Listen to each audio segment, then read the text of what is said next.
Good morning, everyone, and welcome to today's session. First of all, thank you for joining us today. I'm Chirag Suri, the marketing manager at BatchMaster. So today, we're going to talk about FSMA compliance for process manufacturers. As you know, FSMA has been around for a while, but the traceability requirements under the FSMA 204 rule, they basically, are raising the bar, on what manufacturers actually need to prove. And, a lot of teams, they are realizing that, there's a real gap between their current processes and what, they can actually prove in an FDA inspection. And that's, exactly what we are going to cover in today's session. Before we get into it, just a couple of, quick housekeeping items. First, this session is being recorded, and we will be sending out the full recording along with the slides to everyone. So you'll just have that in your inbox after the session. Second, we've got about, I think, 45 minutes or so for today's session, and you'll also see a couple of, quick polls along the way just to help us better understand your current situation. All right, so without any further delay, let's get started. So here's a quick agenda for today. We have Vinay Singh, who is the Chief Product Officer at BatchMaster. He will be covering a quick overview on FSMA just to make sure, we all are on the same page about, what's actually required to be FSMA compliant. From there, he's going to talk about some of the key challenges for the food and beverage or the nutraceutical manufacturers in some cases, along with, covering the gaps that show up, between paper compliance and actual audit readiness. He has spent a lot of time, in this space, so getting some good insights from him would definitely be helpful for our audience today. We've also got Dipesh Bhattaria, who is the Senior Solutions Consultant. So Dipesh will be giving a live demo.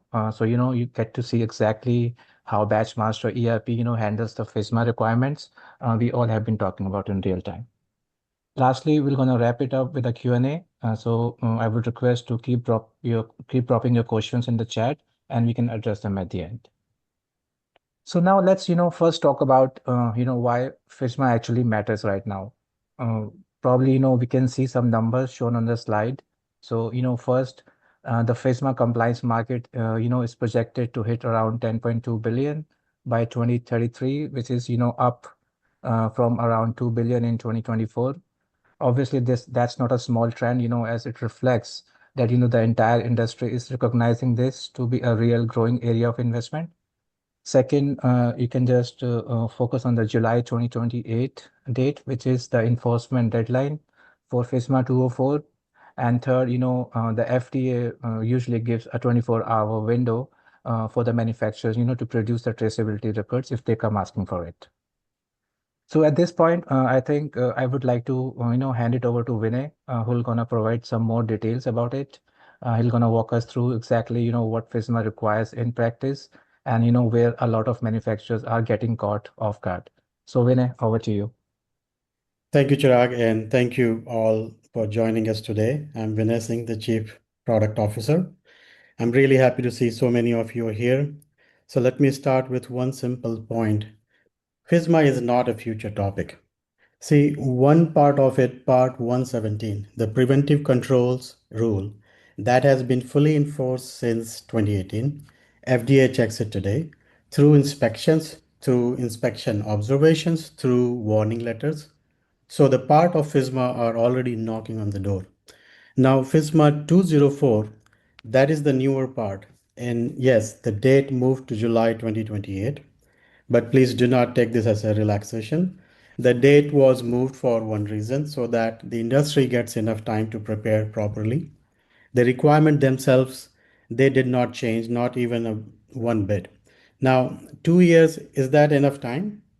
Honestly, it depends. If your systems are already strong, yes, it can be comfortable.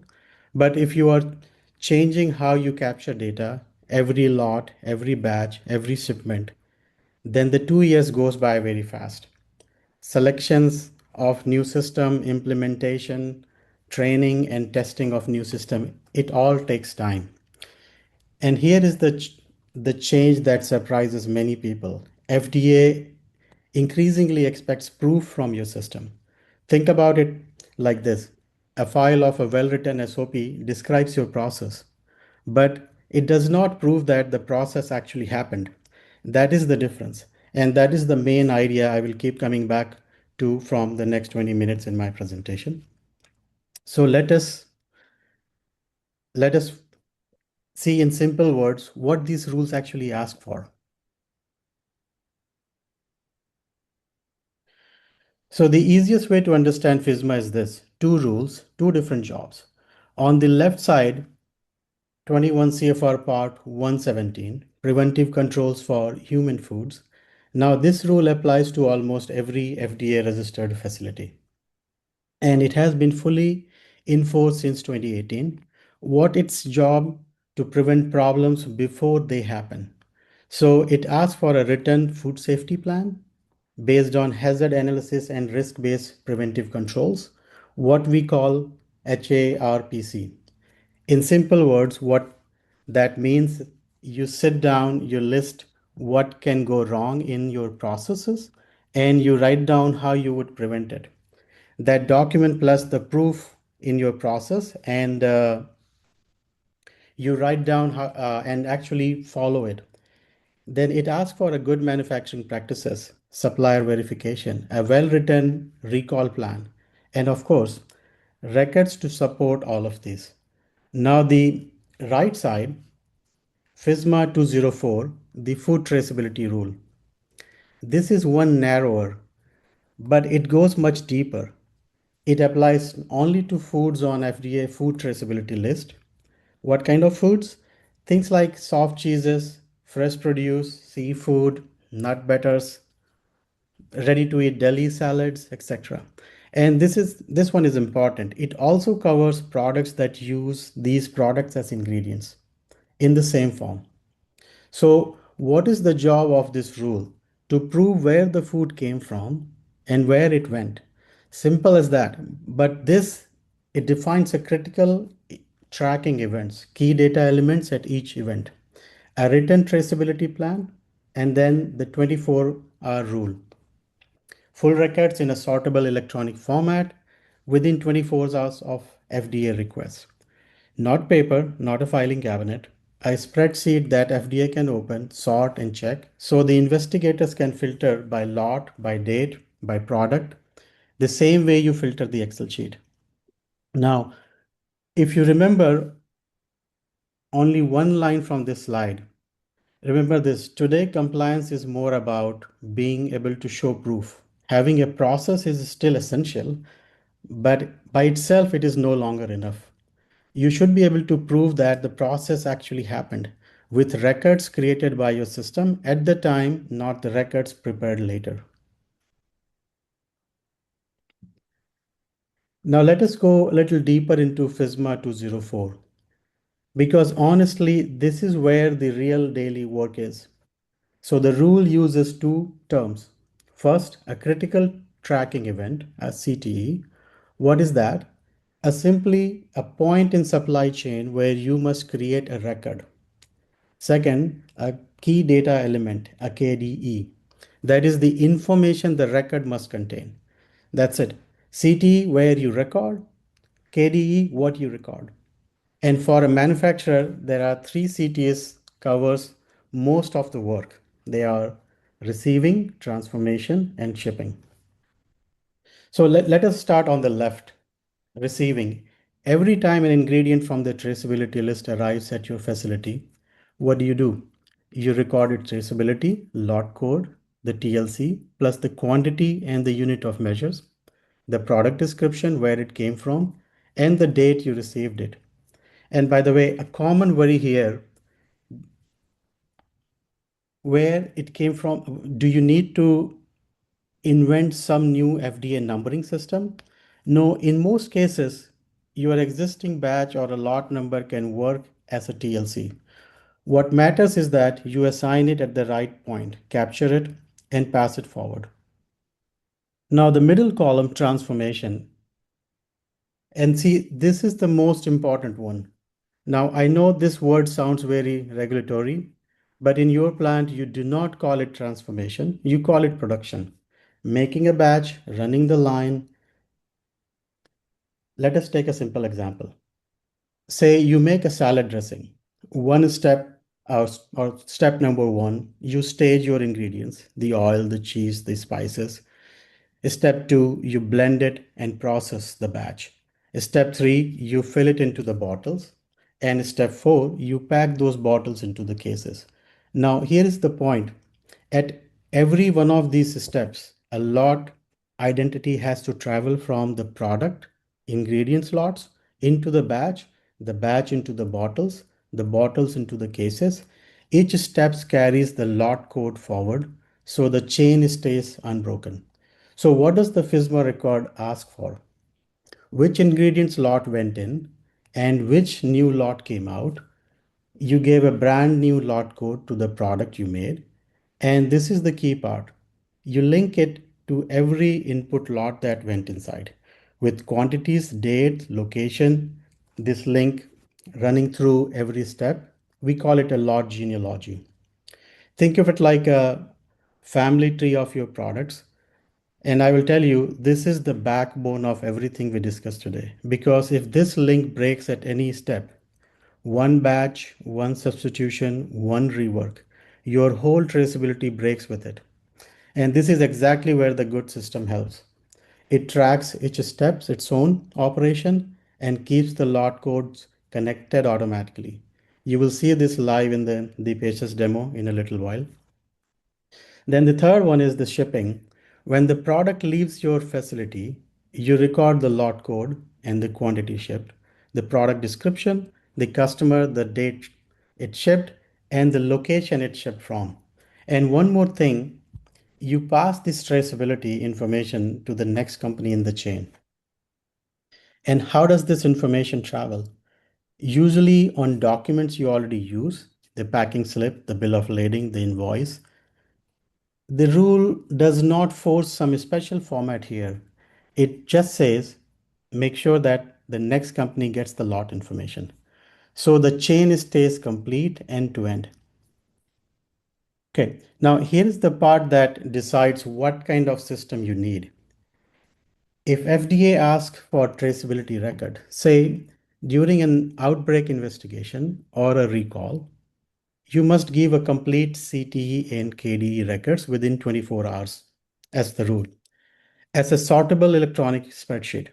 Now just think about your own scale for a moment. Hundreds of ingredients lots, many production runs, thousands of shipments depending on your volume of your business. Now, can this be done manually? Look, I'll be fair. Some teams do manage it with a lot of effort, a lot of discipline. But even if you are very well prepared, doing this with a spreadsheet and a paper is going to be very challenging, very time consuming, very stressful. And remember, while you are pulling these records, your production does not stop. Everything else is still running. So where do manufacturers usually face challenges? Now, we have been working with process manufacturers for 30 plus years.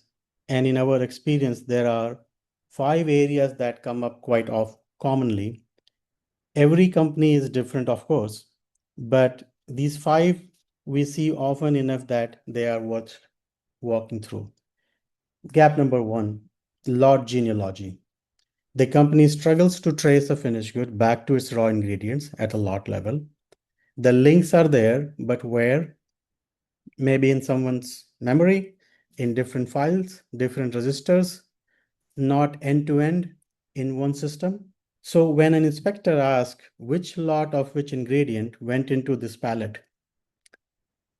this is often, there is often no quick answer for this. The second gap we see more commonly is manual record keeping. Spreadsheets, paper logs, and look, many teams work very hard to keep these records very accurate. We have full respect for that, but here is the problem, and it's not the effort. The problem is format. When the requirement says 24 hours, sortable electronics, paper files, and scattered spreadsheets are fighting the format itself. And the gap number 3, disconnected systems. This is the most common that we see. Most companies would have the systems, it's just that they are not talking to each other. Ingredients in one tool, production in other, quality control in third. Each system just having its own database, its own identity, but together, often there is no single source of truth for the traceability. And joining and combining all this data during an investigation, that is where the days can get lost. The another we see more common is the recall readiness. And here, let me ask you a question. Just ask yourself honestly, if you had to run a mock recall this afternoon, how much time would you need to find every affected lot, every shipment you have made, every customer that it has shipped to? For many companies, the honest answer is a few days. And by the way, that is not because the team is weak. It is because the data is sitting in 10 different places. Ideally, it should be in few minutes. A, a gap, another gap that we commonly see is the audit readiness. FDA inspectors increasingly expect proof from the system. So if your written SOP say one thing, but there are no system records behind them, that gap between paper and the practice, that is the kind of thing that shows up in your inspection reports. So those are the key areas. Some of these may sound familiar to you, some may not. Every company has a different starting point. What I can say is each of these can be addressed and mostly with the same approach. But before we come to that, let's quickly look at what are these areas. So this slide is not about the cost of, this slide is about actually the cost of non-compliance. I will keep it short and factual because the purpose is here the awareness and not of fear. Usually it starts with an FDA warning letter. Now these letters are formal, they require corrective action. And here is the point people forget. They are published on FDA's website publicly. So your customers, your business partners, they can all read them. If problems continue, it can go up to consent decrees and injunctions. In simple words, court orders, and these can stop your operations until the requirements are fully met. For any business, this is a serious situation. Then recalls. Under FSMA, FDA has power to order a recall directly. And industry studies put an average direct cost of a recall at $10 million. Obviously, this depends on the volume of the business. And that is before even counting your lost sales. And along all this comes the impact on your reputation. See, the customer trust takes years to build. One recall can shake it, including long-term contracts. And finally, the time factor. The FSMA 204 compliance arrives on 20th July 2028. That is about 2 years from now. Now, companies that start later, can they still make it? Yes, they can, but with much more pressure, much less choice, and usually at the higher cost. The companies that start early, they get to do this comfortably on their own schedule. So let us talk about the solution.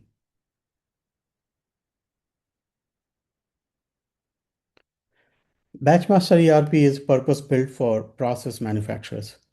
What does that mean? It means formula-based production, lot control, compliance. These are not add-on modules that we attach later. They are the core of how the system works.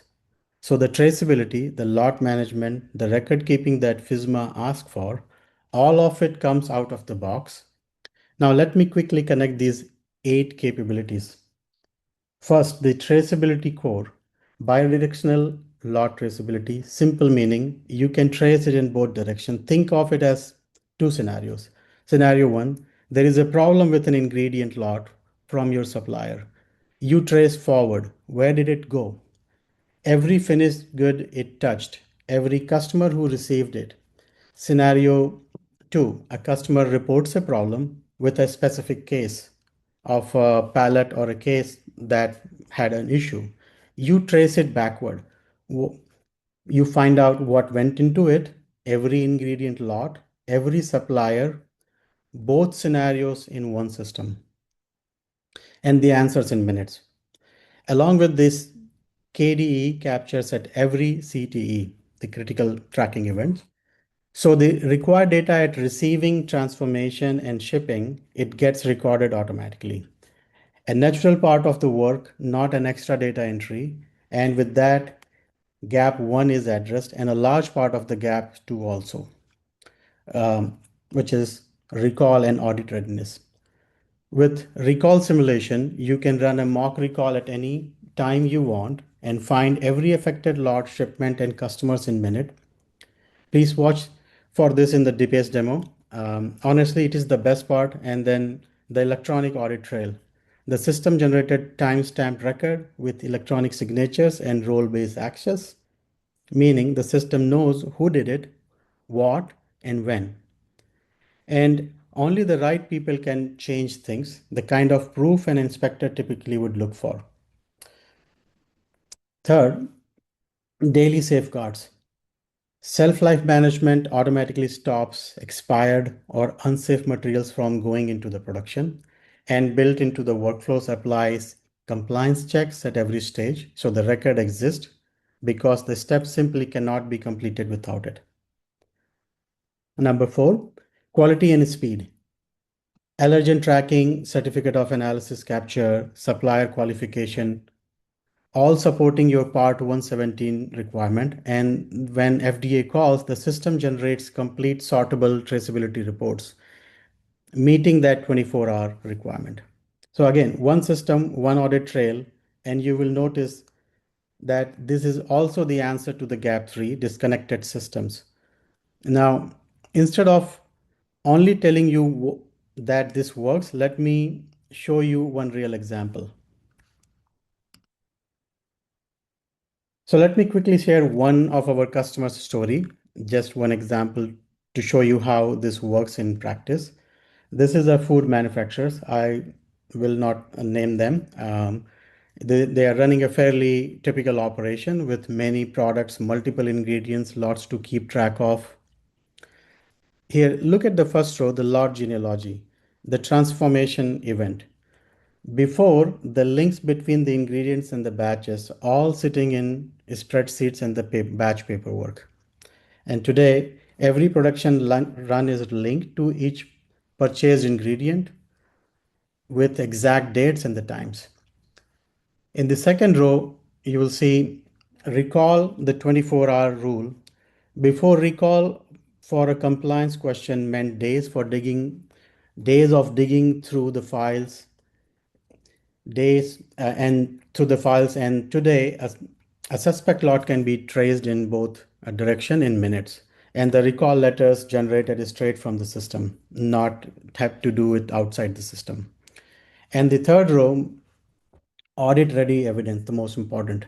Under Part 117, before disconnected manual process, very hard to prove things consistently happened. Today, the real-time system-generated records, inventory lot, and batches, all it in one place. So days to minutes, that's the change we help them make. Now, with that, compliance is not a job for one department only. Let me show you what it means for different roles. So the FSMA is not only a quality department topic, it touches almost every role in your organization. Let me quickly walk you through these 6 roles, one at a time. If you manage production, see, every batch ticket must capture the transformation data. Input lots, output lots, quantities, date, location. In BatchMaster, batch ticket execution records all of this automatically. So the genealogy, it becomes part of the production record itself. If you manage the warehouse, then the traceability must cover every movement, receiving, issue to the production, finished good, receipts, outbound shipping. So BatchMaster captures the required data at each of these steps and gives you the trace in both direction across everything. If you are the CFO, please remember two things: very high recall cost, and that warning letters are public. With BatchMaster, compliance becomes part of a daily operation, not a separate cost center. And the audit-ready records, they can meaningfully reduce what you spend on outside consultants. If you own a quality, QC test, SOPs, inspections, CAPA record, meaning what went wrong and what did you do about it. All of this should live in the system. Why? Because paper records can create audit risk. Batchmaster logs QC checks at receiving, in production, and at the shipping, with allergen control and the certificate of analysis all at the same place. If you are in a product development, formula changes must be version controls, and allergen information must be traceable from ingredients all the way to the finished label. Batchmaster keeps the full formula and packaging history with a change audit trail. And if you are in a procurement, approved vendor list, supplier qualification records, certificate of analysis, all are required. Batchmaster maintains all of these and links to each COA to its incoming lot. Moving on, so as we have already spent last few minutes, Vinay, you talked about the challenges, and how Batchmaster can help make your FSMA ready. Now, let's talk about what solving them actually looks like in real time. So at this point, I would like to hand it over to Dipesh, who is going to show you exactly how BatchMaster, handles the specific challenges you just voted on the poll live in the system. So Dipesh, over to you. So you have heard the concepts. Now, the next few minutes, let me make it real. We will follow one ingredient lot through its full journey from receiving doc into a batch, how it gets transformed, and out of that, how you make, how you fulfill to your customer orders. And then we'll trace it both directions. And finally, we'll run a recall simulation. Everything you will see is standard within our BatchMaster system. So let's start at the dock. I have a purchase order pre-staged with line items on the purchase order. So step one on the receiving, I'm going to navigate into our WMS application, which is a web browsed application that can run on any tablet, warehouse gun, phone, anything that can connect to internet. So, and there are a variety of different functions that your warehouse team and users can perform, all the way from inbound to outbound, fulfilling orders to customers, cycle counting, physical counting, execute production batches, and we'll see some of those as we navigate through. So on the inbound, when you have those purchase orders, when they show up on the dock, so, and this is where the shipment just arrived, and against that purchase order, you can see that the users can scan these purchase orders, representing what vendors you received these purchase orders. And as you navigate further, you'll see system validating what all line items were on that purchase orders, what is being delivered to you on that trailer. Now, please watch what happens when I receive it. The system is going to capture a variety of different details, and these are all fields which are some of these are auto-generated, and the ones that I'm going to show you are something that one can go ahead and scan if they are barcoded, provided by the suppliers. Like if you were to have a pre-generated pallet IDs, and then you may want to scan it, or you want our system to generate a pallet ID or a lot number and acknowledging where you are going to receive it, and the amount of quantity that is being delivered by the supplier. Over here, you can see if the supplier lot numbers are barcoded, it can be scanned. If not, then those touch devices have virtual keyboard or physical keyboards for you to input the supplier lot number. Also, you'll note that our system can pre-generate an expiration date that it's going to follow through its traceability track. And it gets binded to the specific lot number. Also, unit of measures, quantities that you receive, everything, every data element, every receiving data element that FSMA 204 asks for, basically. So I'm also, one can also attach any documentation that you receive from your suppliers. So just to navigate further, as you tap, you receive, you repeat that process for other line items. And as a result of this receiving and any ingredient which is subjected to be QC'd, our system is going to automatically put those lot numbers on hold or quarantine status. So you can see the lot number that you received, like with the supplier lot number. This is our internal. This is the lot traceability lot number, which is internally generated, and system can assign them with rules that you set up at the item level, which is in this case it's quarantine. And along with that, system can pre-generate a quality control record as well. This is where the QC users and the QC managers can look into what all specs needs to be performed based on samples that they are going to grab of the inbound material, and then having the users input all the results, QC managers evaluating these, and then the QA managers can finally go ahead and approve, reviewing what the end user, the QC user's input, and the QC manager's input, can go ahead and update the status. So this is where now the inventory that you just received is going to be available across the system, like production for weighing, for using them in production batches. So now let's navigate into step number 2, which is production. But prior to that, let me make a quick stop on how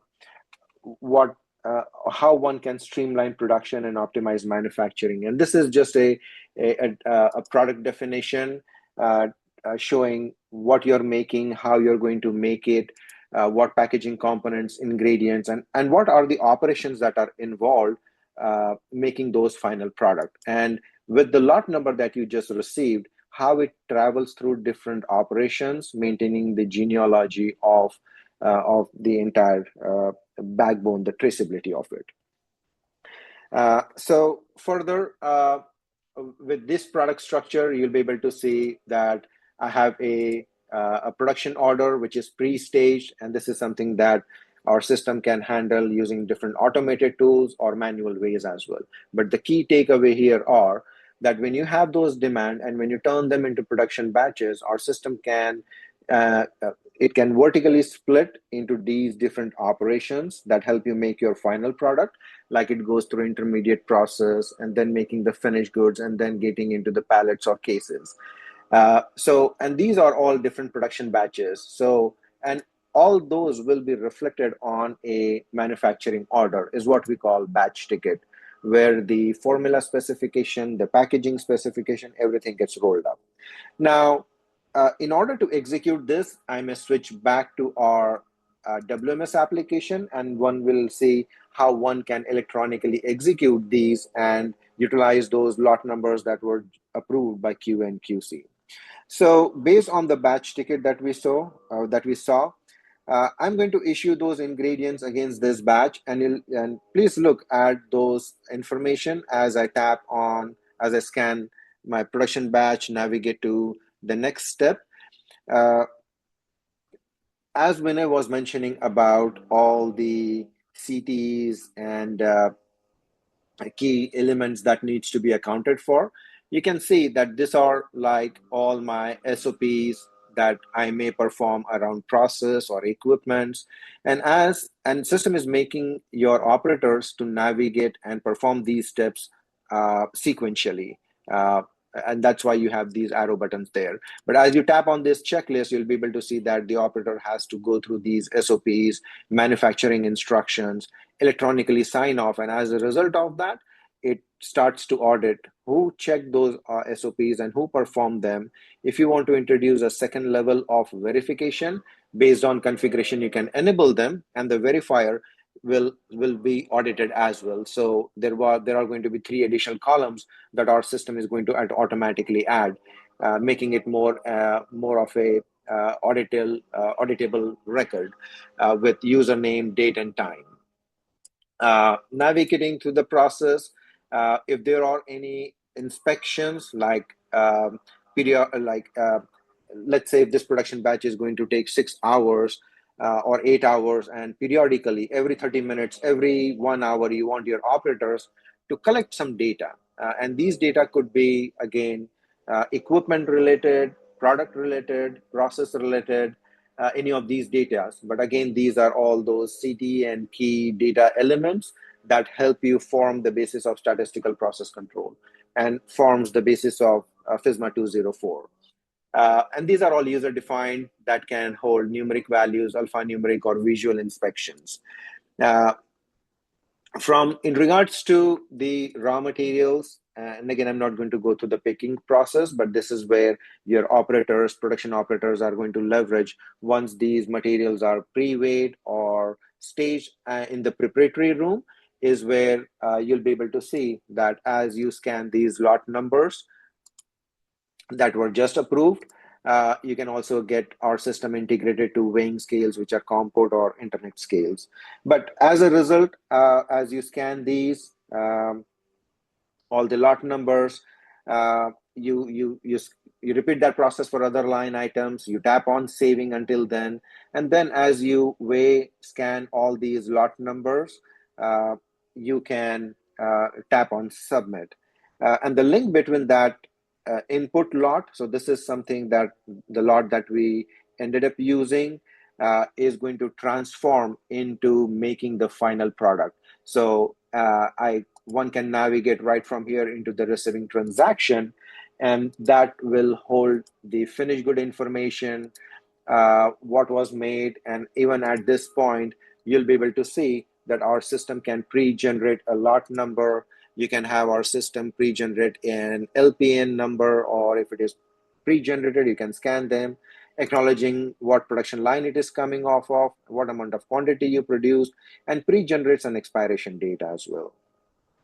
So this overall builds the entire link, what came in, what was used, and how those lots were transformed into your final product. And this is exactly what Vinay was discussing about transforming event that Vinay explained, happening automatically just by running this production batch.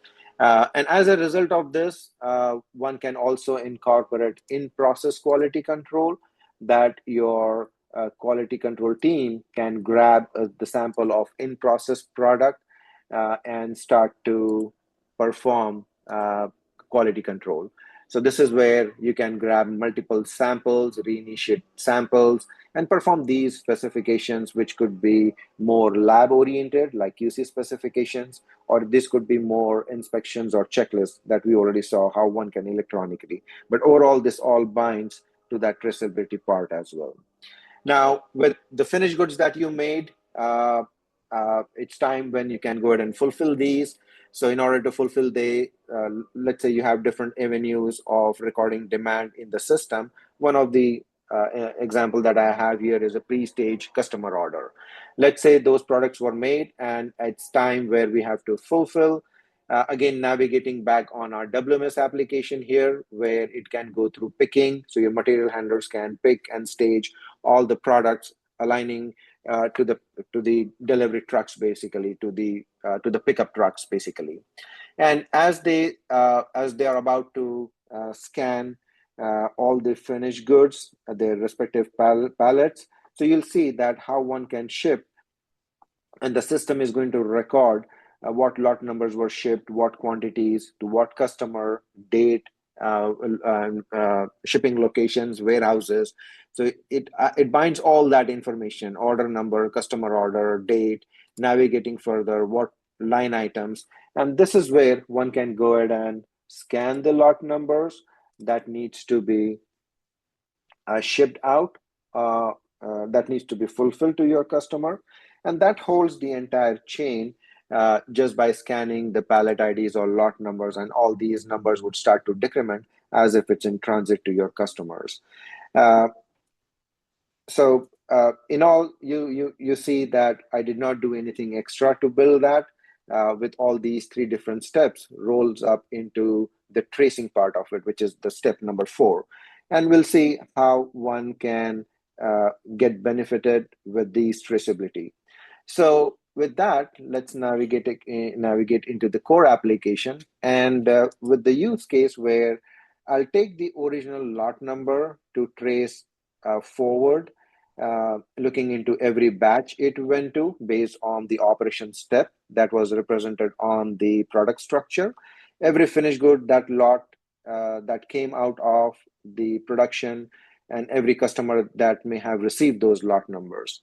And one can do all these off of one screen in just seconds. Now, so this is the example where a lot number that was received from the supplier, and this is the lot number for tracking, which is more of an internal lot number tagged to your supplier lot number. And when you tap on where used, it's going to walk you through each and every step that how that lot number of that ingredient was transformed into any premix or any intermediate. So these are all those sequential steps, which are basically different operations into making your final product. As you tap on any of these boxes, you'll be able to see that system has some additional information to share with us. When you tap on it, it tells you that what receiving purchase order, what receipt transaction did originate this lot number, how did we get it introduced to. So the quantities, the unit of measures, date, supplier, the PO number, to what all production batches we ended up consuming those lot numbers, different dates, different products, quantities that were produced, if it was externally transferred to any other manufacturing location based on how you are set up, or even quality control. When we received, these were all the specifications that were performed. And with these all hot links, one can actually navigate into actual transaction record to look into any documentation that were received that you and as you tap on it, it navigates you to like the person. In this case, I just navigated to the purchase order, looking into what all was received. So certificate of analysis, any compliance documentations that were provided by my suppliers, that were all attached to it.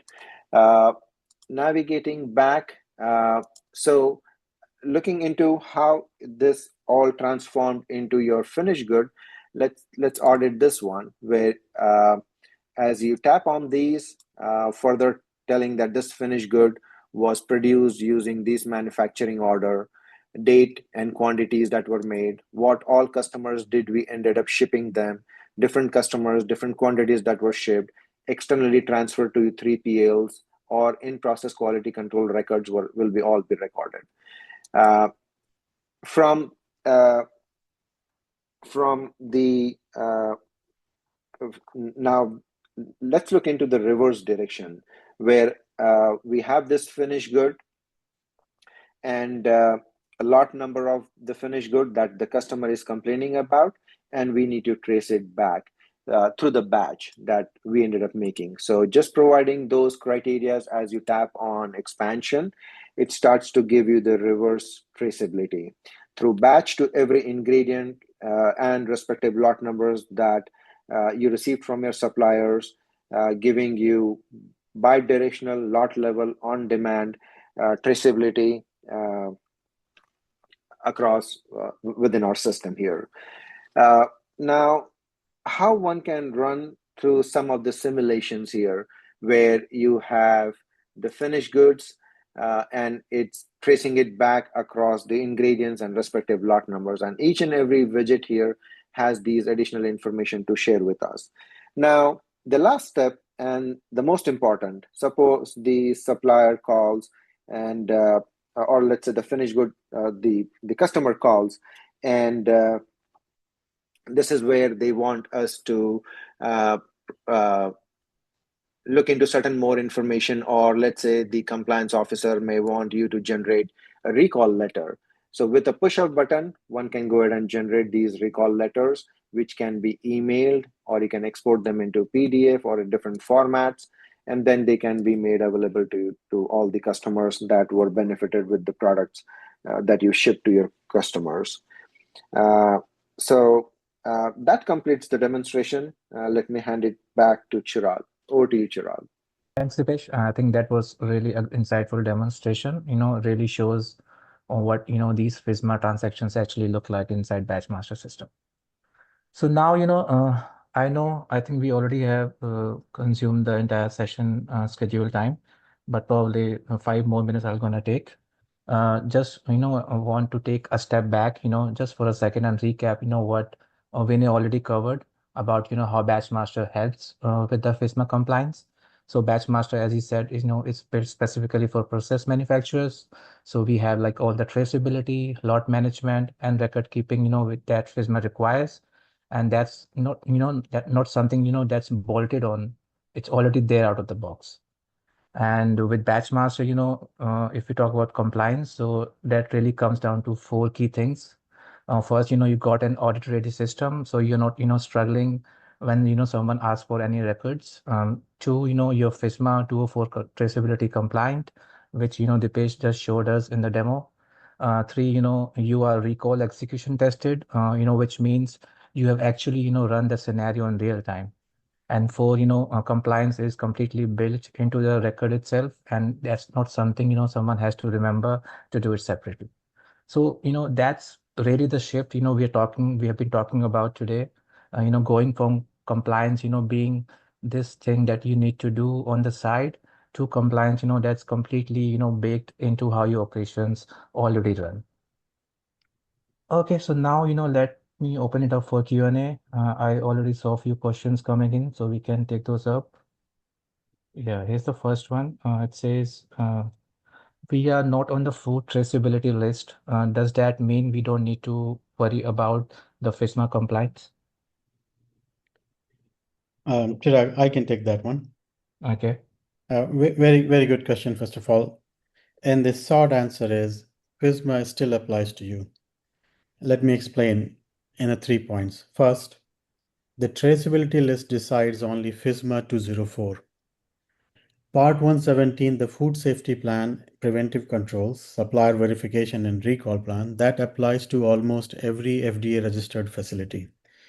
So while 204 may not be applicable, the 117 is applicable to you since you are making food products. Whatever you make and it is enforced today, right? The second is that this one surprises most people. Check your ingredients that went into making the product. Not only your finished good products, but also the ones that really goes into it. So sometimes there is a confusion on that.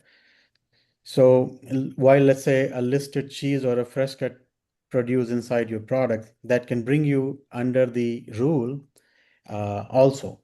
And the third one is even where FDA does not ask, your customer increasingly do that you must be compliant. If you're working with some big boxes, big box retailers, they must ask you to be compliant. So in short, everyone here has a FSMA duties to do. FSMA 204 only decides who has the extra traceability layer only. Great.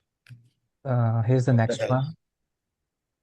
Here's the next question. It says, does your system handle labeling and allergen requirements as well, or it's just a traceability?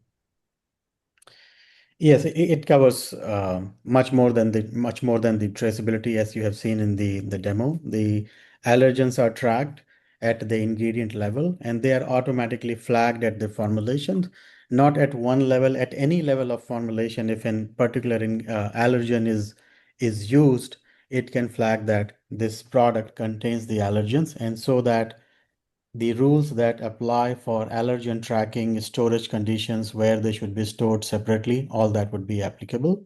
And the labeling that you produce would automatically flag that in the labeling as well. Okay. Probably, I think we can take one last question, and then if anybody has any further questions, they can, email us at sales@batchmaster.com. Here's the last one. Does the 24-hour clock start the moment FDA asks, or is there any flexibility in that? See, my honest advice is plan as if the clock starts the moment the request comes in. Yes, the rule says 24 hours or a reasonable time that FDA agrees to, but building your program on the hope of extra time, that is risky. And remember, this request usually comes during an outbreak or a recall, exactly when your team is going to be the busiest. So there is a small relaxation on the spreadsheet format for very small businesses, but the record themselves are still required. So the practical point is simple. If your system can produce the report in one click, 24 hours becomes very comfortable. Great. Hope Well that said. helps. Thank you. Thanks a lot, Vinay. Okay, so before we wrap up, I just want to add something. Like if today's session made it pretty clear for you that you got some gaps to close, we would love to have that focused conversation about your specific setup. You can book a FSMA readiness consultation with our team. You can scan the QR code as shown on the screen right now, and it will take you to a form that you can fill in and just to schedule your consultation. And of course, you can always reach us the traditional way, by emailing us at sales@batchmaster.com, or, you can visit our website at batchmaster.com. We are also on Facebook and LinkedIn if you want to follow along for more content like, customer case studies, industry trends, and others. Before we sign off, there's a quick survey that will gonna appear on your screen after this session ends. We would, really appreciate you taking a moment to complete it, as it helps us, understand your feedback so that, we can continue to improve our future sessions. Also, just keep an eye on your inbox, as we will be sending out the recording and the slides shortly after we wrap up here. Also, as promised, we will be sharing the FSMA readiness checklist. You must have seen in our emails. That checklist, you can use to evaluate your organization's compliance and see where you might have gaps to close. So, on behalf of the entire Batchmaster team, I would like to thank each one of you for taking out time to attend this session. Have a great rest of the day, and we hope to see you again in future sessions. Goodbye for now. Thank you. Bye. Thank you. Thank you all. Bye.